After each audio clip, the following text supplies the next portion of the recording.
Le concept global, comme toujours chez Terrasses et Jardins de Paris, il part d'abord de la demande du client. Et ces clients en particulier ont acheté cet appartement neuf dans Paris 14, avec une terrasse déjà végétalisée, déjà aménagée, mais pas habitable.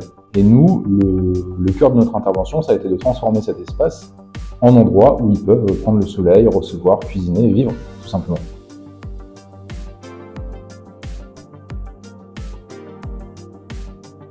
Quand je dessine un projet, j'essaie toujours d'abord me référer au contexte.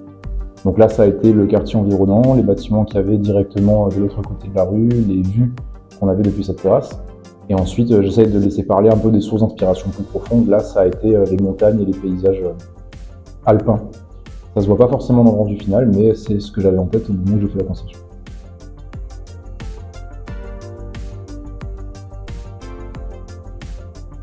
Ça a été la partie arrière du jardin, là où il y a tout un travail topographique qui a été fait avec les voliges et les différentes espèces que j'ai utilisées dans ma composition, que j'ai étagé sur plusieurs hauteurs pour donner des effets de couleur et de végétalisation progressive.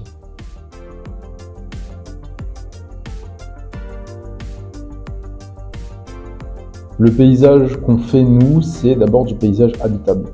Donc je suis parti des équipements qu'on allait installer dans le jardin et des espaces à vivre, avant de penser vraiment à la composition végétale et à la décoration de ces espaces à vivre-là. Donc on est d'abord parti du canapé, de la table, des chaises, du bain de soleil fait par Pied de Boune, un de nos partenaires.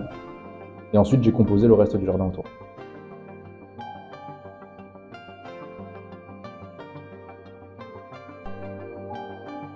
En fait, c'est par rapport à l'usage qu'on veut en faire dans la composition. Typiquement, j'ai eu un pot à végétaliser pour cacher un vis-à-vis, donc là j'ai plutôt sélectionné des bambous qui ont une croissance rapide et qui vont rapidement couvrir le vis-à-vis. À d'autres endroits dans le jardin, je vais plutôt privilégier des plantes avec une floraison spectaculaire ou des aspects mellifères et accueillants pour la biodiversité parce que c'est aussi important pour nous.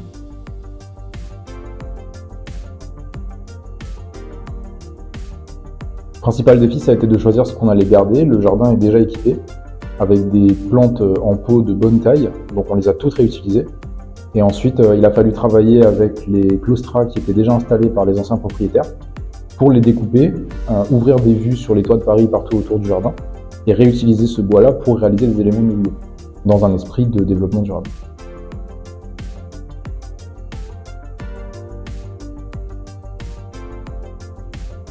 C'est d'abord de ne pas jeter du neuf pour racheter du neuf. Donc de réutiliser tous les éléments qui étaient en bon état, y compris la terre, de recombiner les pots et les espaces végétalisés dans le jardin pour encadrer des nouvelles vues et définir de nouveaux espaces. Et enfin, de planter des espèces qui ont poussé à proximité de Paris, qui ont été cultivées sans pesticides et qui, pour la plupart d'entre elles, font du pollen et donc attirent les abeilles, les pollinisateurs, les papillons et toute une biodiversité qu'on s'efforce de faire revenir en ville.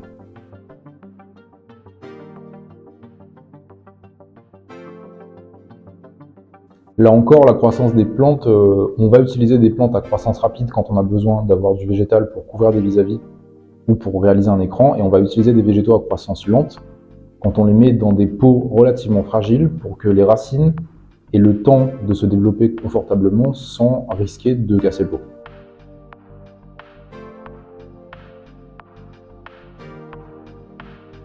Le travail de paysagiste à Terrasses et Jardins de Paris se réalise d'abord pour faire de l'art à vivre. Donc la fonctionnalité prendra toujours le pas sur l'esthétique. On pense d'abord à répondre aux attentes du client et à réaliser un espace habitable pour lui. Et l'aspect purement esthétique, purement décoratif vient après. Et en fait, c'est la conséquence logique des choix qu'on a fait avant pour l'aménagement. C'est les matériaux qu'on a choisis, c'est les fournisseurs avec qui on travaille qui vont dicter notre esthétique particulière plus que des envies artistiques qui vont pas forcément se traduire en mieux vivre pour nos clients.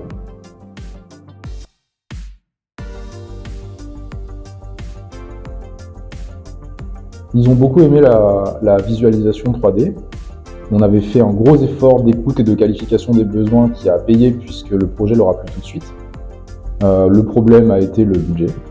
Et pour résoudre ce problème, on a choisi de réaliser certains espaces du jardin dans un second temps, voire de ne pas les réaliser du tout, pour garder les ressources du client et les employer là où ils en ont vraiment besoin.